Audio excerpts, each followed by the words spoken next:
Okay, welcome. This is the 11th week of the online lecture. And in this week, we will study two chapters. Chapter 32, Maxwell's equations, and Chapter 33, electromagnetic waves. Studying two chapters in a week will be a little bit too long. So actually, I dropped a lot of material. So it's not going to be very long. Okay, so let's begin. All right, let's make a review first. The last week, we studied the electromagnetic oscillations in LC circuits, including the inductor and the capacitor. And we learned it is very similar to the mechanical oscillations, including the mass and the spring. Okay. And the real circuits always include the resistance. So we learned how alternating current power source is connected to this RLC circuit and how the current and potential changes in this alternating current circuit. And we learned this resistance in the RLC circuit is very similar to the damping in the mechanical oscillations. Okay. And from there, we learned the concept of the impedance in the alternating current circuit, which was just like a resistance in the direct current case. But this impedance includes the inductance and capacitance and also the frequency of the alternating current. Okay. And we learned how to calculate the average power for this time-dependent changing current. And from there, we learned the concept of the root mean square voltage. And finally, we learned how these power transformers work. Okay. And in this week, we will try to apply Gauss law for magnetic fields. Remember, we learned the Gauss law for electric fields. And here, we will try to use it for magnetic fields. And we will also learn how we can extend the Ampere's law and make it into Ampere-Maxwell's law. And from there, we'll finally summarize the Maxwell's four electromagnetic equations. Okay. And these Maxwell's four magnetic equations tells us that the wave properties of electromagnetic fields actually correspond to the light. Okay. And finally, we will study the polarization of light. Okay, the Gauss laws for magnetic fields. Okay, we actually learned this Gauss law for electric fields before, and it was written this way.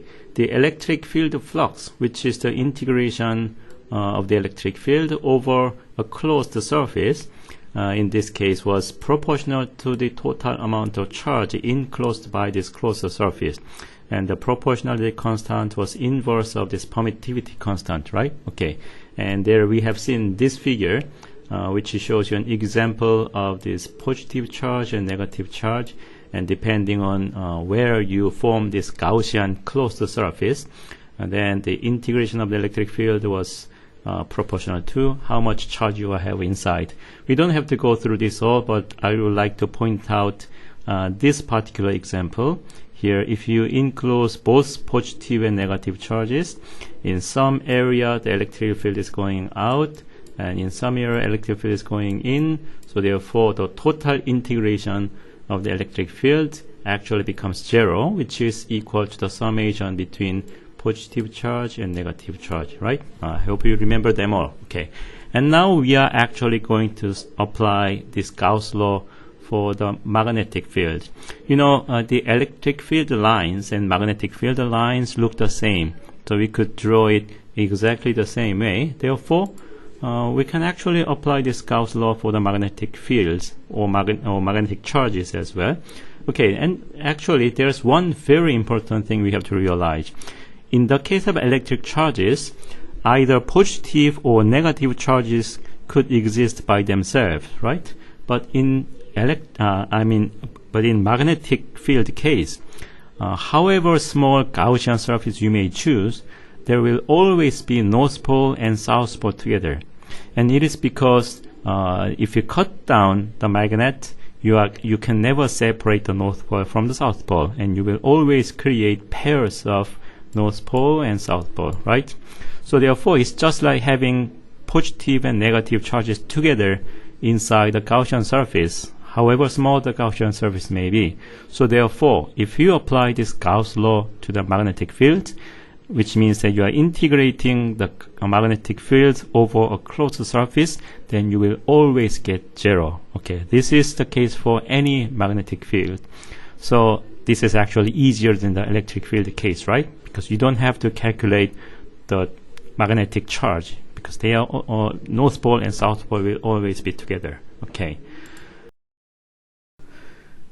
Okay, and we can also discuss another similarity between electric fields and magnetic field in the case of induced circular magnetic fields. Okay, previously we learned that we learned using this figure that when the magnetic field is going into the screen, and if it is increasing, then it will induce circular electric field going around this way, counterclockwise. Okay, and the direction was determined by this Lenz's law, and this phenomena could be written in the Faraday's law this way. So here the integration of the electric field along this closed path was equal to the minus of the time-dependent change of the electric field flux. Okay, this was the Faraday's law of induction written using this induced electric field, right? Okay. And then now we know that electric fields and magnetic fields are directly connected to each other. If one is there, then the other may be there. So, and they behave very similarly. So therefore, we can now think about what will happen now in this case if the electric field is changing. Now in the bottom figure, suppose the electric field is going in instead of magnetic field, and suppose increasing, just like in the first figure. Then what is going to happen is that now circular magnetic field will be induced, and its direction is actually clockwise.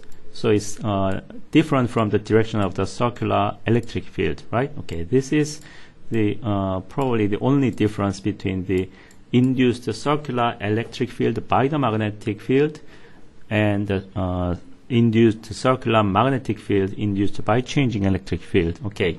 So here we can actually try to write what is happening using this equation. So in this Maxwell's law of induction, now integration of this circular magnetic field around the closed path is equal to the proportionality constant multiplied by the time-dependent change of the electric field flux. Okay, and the this proportionality constant is in fact the product between this permeability constant and permittivity constant. Okay, and in fact we actually learned from the Ampere's law that if you integrate magnetic field along a circular path or any closed path, is actually proportional to the total amount of enclosed current, right? So therefore, in this case, these two terms look the same. Therefore, finally, we can actually combine these two and form Ampere-Maxwell's law, which is an extension of the Ampere's law. So therefore, we can finally say that the integration of the magnetic field along a closed path is equal to the summation between the term proportional to the time-dependent change of the electric field and another term that is proportional to the enclosed current inside this closed path. Okay, so this is now Ampere-Maxwell's law, and it actually, what it tells us is that the magnetic fields, especially the circular magnetic fields, may be induced either by changing electric field or by a flow of charges, which is a current. Okay, and in fact, this magnetic fields, induced magnetic fields, does not necessarily have to be circular. This circular shape is only because it is the easiest to calculate. And if you want to choose any closed path with arbitrary shape, that's also fine. You can also use the same equation. And in fact, the real situation where we can observe this Ampere-Maxwell's law, the best example for such cases is actually the parallel plate capacitor. Okay, so in the next page, we will discuss this Ampere-Maxwell's law using the parallel plate capacitor. Okay, so this is the Ampere-Maxwell's law that we have learned in just previous slide, okay? So it is consists of two terms, the first term, the second term, okay? And then here you can see that this permeability constant is included in both terms, right? So therefore, you can take it outside the bracket and then write the remaining terms inside the bracket. And then now you realize that this is actually the real current that flows in the conducting wire. And this term is not a current. It is an electric field and is changing value as a function of time, right? But then these two terms are added to each other, which means that the first term actually must have the same dimension as the current. Otherwise, you will not be able to add them together, right? So now from this Maxwell-Ampere's law, or Ampere-Maxwell's law, we know that this term actually has the dimension of the current. So therefore, we give it a name like a current, and we call it displacement current. So this title of this slide comes from the name displacement current. Okay, so we use the symbol ID, meaning the displacement current, and define it to be this way. So therefore, what it means is that if the electric field flux is changing with time, even without having a conducting wire, there is some kind of physical term which works like a current. Okay, and like I said in the last part of the last slide, now we will think about the case of parallel plate capacitor. Okay, so here for the simplicity, now let's think about the circular parallel plate capacitor, where these two conducting plates look circular. Okay.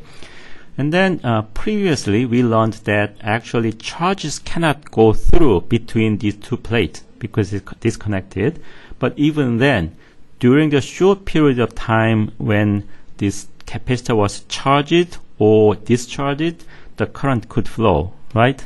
But then it sounds a little strange because according to the loop rule, if this the current has to be the same everywhere, but how can there be any current between these two conducting plates? Because nothing can move between them, right? So we will think about it using the Ampere-Maxwell's law. Okay, now in order to calculate what is going on, we first try to think about the charge on one of the plates. And using the Gauss law, we previously learned how to calculate it.